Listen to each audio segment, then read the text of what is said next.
there used to be a very rich man, William Borden. William Borden, very rich man. Colorado silver mining owner, very rich. And his third son is William Borden. William Borden. 1887, November 1st, he was born. అయితే ఆయన ఆ బాబు కొంచెం 10 ఏళ్ళు అలా ఉన్నప్పుడు వాళ్ళ mother Mary she became a Christian. అంటే అంతకుముందు క్రిస్టియనే, she became a believer. And they all started going to the Moody church. Torrey, R A Torrey was the preacher at that time. R A Torrey ప్రీచర్గా ఉన్నప్పుడు this boy, 14-year-old boy William Borden, he attended the service. ఆయన యేసుప్రభుని సొంత రక్షకుడిగా అంగీకరించాడు. యేసుప్రభుని అంగీకరించిన 14 ఏళ్ల బాబు దేవునిలో ఎదుగుతూ ఉన్నాడు. దే ఆర్ వెరీ రిచ్ అంటానికి దిస్ ఈజ్ ద ఎగ్జాంపుల్. చాలా ధనికులు అంటానికి ఇది రుజువు. When he was 16 years old, William Borden, వాళ్ళ డాడీ తనకి ఒక టికెట్ ఇచ్చాడు. ఆ టికెట్ ప్రపంచమంతా తిరగడానికి సరిపడే ticket. He gave him a ticket to go round the world. He went round the world at the age of 16 with lot of money in his hand. చాలా డబ్బులతో తిరుగుతూ ఉన్నాడు. He came to Egypt, he came to middle east, ఆ ప్రాంతాలకు వచ్చాడు. అక్కడ ఉన్నటువంటి ముస్లిమ్స్ని చూశాడు, అక్కడ ఉన్నటువంటి పూర్ పీపుల్ని చూశాడు. వెనక్కి వచ్చిన తర్వాత ఏమన్నాడు తెలుసా? I desire to be a machinery. నేను ఒక మిషనరీ అవ్వాలనుకుంటున్నాను అని అన్నారు. అప్పుడు చాలామంది ఏమన్నారు తెలుసా? He's throwing his life away as a missionary. తన యొక్క ధనిక జీవితాన్ని పరేసుకుంటున్నాడు ఒక మిషనరీ అవ్వడానికని. వాళ్ళ మమ్మీ మారు మనసు పొందినప్పుడు ఒక బైబిల్ కొనిచ్చిందంట. ఎప్పుడైతే పీపుల్ ఇలాంటి మాటలు అంటూ ఉన్నారో తన బైబిల్లో ఈ మాట రాసుకున్నాడంట, నో రిజర్వ్స్, నో రిజర్వ్స్. నా యొక్క జీవితానికి ఈ లోకంలో ప్రత్యేకమైన విలువైనటువంటి కోరికలు ఏమి లేవు అని పెట్టుకున్నాడు. Then he went to Yale university, Yale, and he studied that. ఏల్లో చదువుతున్నప్పుడు స్కూల్లో జాయిన్ అయిన తర్వాత, కాలేజ్లో జాయిన్ అయిన తర్వాత ఇంకొక స్టూడెంట్ని కలిసి షల్ వి ప్రే అని అడిగాడంట. వాళ్ళిద్దరు ప్రేయర్ చేయటం మొదలుపెట్టారు.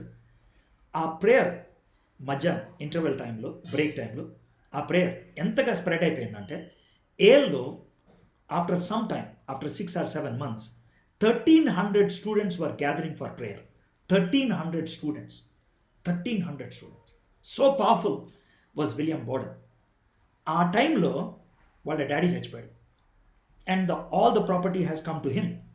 He became one of the youngest millionaire of America at that time. Youngest millionaire at that time, ఆ టైంలో.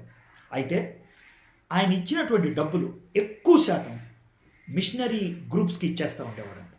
At one time he signed a cheque for $1 million in the year 1905.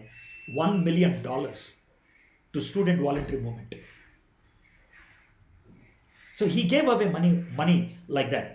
చాలా సందర్భాల్లో Chicago స్ట్రీట్స్లో he used to go and serve people, William Borden. అయితే once he went to Nashville to attend a missionary conference. ఆ missionary కాన్ఫరెన్స్లో Samuel Zwemer was preaching. Samuel Zwemer preach చేస్తున్నప్పుడు Muslims గురించి మాట్లాడారు, the need for the gospel to the Muslims. He decided to go as a missionary to the Muslims. ముస్లిమ్స్కి సువార్త చెప్పాలి అని నిర్ణయం తీసుకొని ఆయన ఏల్లో ముగించిన తర్వాత he went to Princeton in New Jersey, finished his theological services, and when he was ordained as a pastor, ఆయన పాస్టర్గా ఆర్డైన్ చేసినప్పుడు అమెరికాలో ఉన్నటువంటి newspapers millionaire decided to become a missionary అని హెడ్లైన్స్ ఇచ్చారంట. Millionaire decided to become a missionary. What a stunning thing it is. చాలామంది he is wasting his life. చాలామంది అన్నారు probably he will come back when everything goes away and he will continue his business అని అన్నాడు. అప్పుడు తన mummy ఇచ్చినటువంటి బైబిల్లో ఈ మాట రాసుకున్నాడంట, no returns, no returns, no returns. నేను వెనక్కి తిరిగి రాను. అయితే తాను ఎందుకు అలాంటి స్ట్రాంగ్ నిర్ణయం తీసుకున్నాడు అని అంటే, శామ్యుయల్ జ్వెమర్ ఆయన నేషనల్ కాన్ఫరెన్స్లో బోధించినప్పుడు హీ గేవ్ ఏ ఇలస్ట్రేషన్ అంట which touched him very much. అది తన లైఫ్లో ఎప్పుడు ఆలోచిస్తూ ఉంటాడు. ఏమంటాడు తెలుసా? నువ్వు విశ్వాసువు కదా, నీ హృదయంలో యేసే ఉన్నాడు. నువ్వు విశ్వాసువు కదా, నీ హృదయంలో ఏసై ఉన్నాడు. కానీ ఏసై ఎక్కడున్నాడు? ప్రతి విశ్వాసి హృదయంలో రెండు ఉంటాయి. Please listen to me. ప్రతి విశ్వాసి హృదయంలో రెండు ఉంటాయి. ఒకటి సిలువ, ఇంకోటి కిరీటం, సింహాసనం. ఒకటి సిలువ, ఇంకోటి సింహాసనం. ఏసే నీ హృదయంలో ఉండమంటే ఈ రెండిట్లో ఏదో ఒక చోట ఉండాలి. అయితే సిలువ మీద ఉండాలి, లేకపోతే సింహాసనం మీద కూర్చోవాలి. ఏసయ్య నేను సింహాసనం మీద కూర్చుంటా అంటే, సర్లే సిలువ ఖాళీగా ఉందిగా దాన్ని ఎక్కుతానులే అంటాడు. ఏసయ్య సింహాసనం మీద కూర్చో, మరి నీ పరిస్థితి ఏంటి? సిలువ ఖాళీగా ఉందిగా నేను ఎక్కుతానులే. Either it is my will or thy will. That's all. It is either my will or thy will. అయితే నా చిత్తము లేకపోతే నీ చిత్తం, ఈ రెండిట్లో ఏదో ఒకటి జరగాల్సిందే. You are a Christian, I'm not doubting your salvation, but where is Christ in your heart? నీ హృదయంలో క్రైస్ట్ అక్కడ ఉన్నాడు. ఆయన సిలువ మీద కూర్చోబెట్టి ఏడిపిస్తున్నావా? నీ సొంత కోరికలు తీర్చుకుంటూ ఉన్నావా? ప్రార్థన చేస్తున్నావు నీ కోరిక తీరటానికి, ప్రార్థన చేస్తున్నావు నీ ఆశయాలు తీర్చుకోవడానికి, ప్రార్థన చేస్తున్నావు నీ కుటుంబం బాగుండాలి, ప్రార్థన చేస్తున్నావు నీ ప్రమోషన్ కోసం, ప్రార్థన చేస్తున్నావు నీ యొక్క ట్రాన్స్ఫర్ కోసం. You are still praying. నువ్వు ప్రేయర్ చేయట్లేదంట, but Jesus Christ is on the cross. అయితే యేసయ్య నీ చిత్తం ఏంటి? నన్ను ఏం చేయమంటావు ప్రభా? What should I do? ఒకవేళ అది అడగగలిగినట్లయితే దట్స్ ఆసమ్. అప్పుడు యేసయ్య సిలువ మీద ఉంటాడు, యేసయ్య సింహాసనం మీద కూర్చుంటాడు. అది తన యొక్క లైఫ్ని ఛాలెంజ్ చేసింది. I want Jesus always to be on the throne. Where do you want me to go ప్రభా అని అడిగాడు. Jesus wanted him to go to China. చైనాలో కాన్సు అనేటువంటి ప్రావిన్స్లో there are group of Muslims, Uyghur అంటారు, Uyghur Muslims. వాళ్ళు unreached ముస్లిమ్స్గా ఉన్నారు. వాళ్ళకి సువార్త చెప్పాలని అరబిక్ నేర్చుకుందాం అనుకున్నాడు ముందు. అందుకని ఈజిప్ట్ వెళ్ళాడు. 1912 సెప్టెంబర్ 9th తను ఈజిప్ట్ వెళ్ళాడు. ఈజిప్ట్లో ఆయన సువార్త అరబిక్ నేర్చుకుందామని అక్కడ నేర్చుకుంటూ ఉన్నాడు. December 17th 1912 వెళ్ళినటువంటి ఫ్యూ మంత్స్లోనే అరబిక్ నేర్చుకుంటున్నటువంటి దినాల్లో he got spinal meningitis and he died. చచ్చిపోయాడు at the age of 25 in Egypt. వాళ్ళ మదర్ తన చావుకి 1 week ముందు ఎందుకో వెళ్ళింది. They both went to Lebanon for a sightseeing and he died there. He was brought back to Cairo. American సిమెట్రీలో ఆయన్ని సమాధి చేశారు. Even today you can see the tomb there in American cemetery in Cairo. అయితే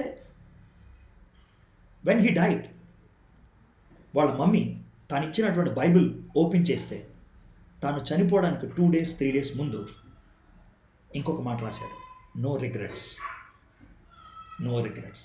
విచారించేదేం లేదు. మొదట ధనాన్ని వదిలిపెట్టేస్తున్నావు అని అంటే నో రిజర్వ్స్ అన్నాడు. రెండోది మిషనరీకి వెళ్ళటం వేస్ట్ అని అంటే నో రిటర్న్స్ అన్నాడు. చచ్చిపోవటానికి ముందు no regrets, I have lived my life complete.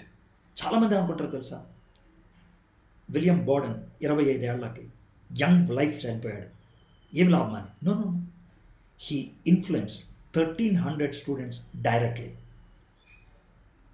ఆయన బయోగ్రఫీ చదివి బైబిల్ కాలేజ్లో hundreds and thousands of people got motivated to go as missionaries. They were challenged by his life. What an amazing life he lived. He lived his life completely. తన జీవితాన్ని పరిపూర్ణంగా జీవించారు completely. There is no doubt. ఆయన చచ్చిపోయాడు. ఆయన యొక్క legacy, ఆయన యొక్క టెస్టిమనీ ఇంకా బ్రతికే ఉంది. ఎందుకో తెలుసా, ఆయన చనిపోవడానికి ముందు తన యొక్క వీల్నామాలో, డెత్ విష్లో, all the property that belongs to him should go to the mission field అని అన్నాడు. $800,000 ఇండియన్ కరెన్సీలో nearly 7 crores way back in 1912 was transferred to Lanzhou. It's a city in China, to build a hospital. Even today you can find Borden Memorial Hospital there. A huge hospital has been built there. He's still living. His testimony lives. His gospel lives. Even death could not stop it. My friends, two things I want to ask and then I want to leave. You are a Christian, but where is Christ in your heart? నువ్వు క్రైస్తవుడు, క్రీస్తు ఎక్కడ ఉన్నాడు? శిలువ మీద ఉన్నాడు, సింహాసనం మీద ఉన్నాడు. రెండోది, do have any reservations? Do you want to return, or do you want to live a life that has no regrets? William Borden lived a life that has no reserves, no returns, and no regrets. What a powerful life it is. It's not how long we lived, it's how powerfully we lived. మనం ఎంతకాలం జీవించామనేది కాదు, ఎంత ప్రభావితమైన జీవితాన్ని జీవించామనేది. అలాంటి జీవితం మనకుందా?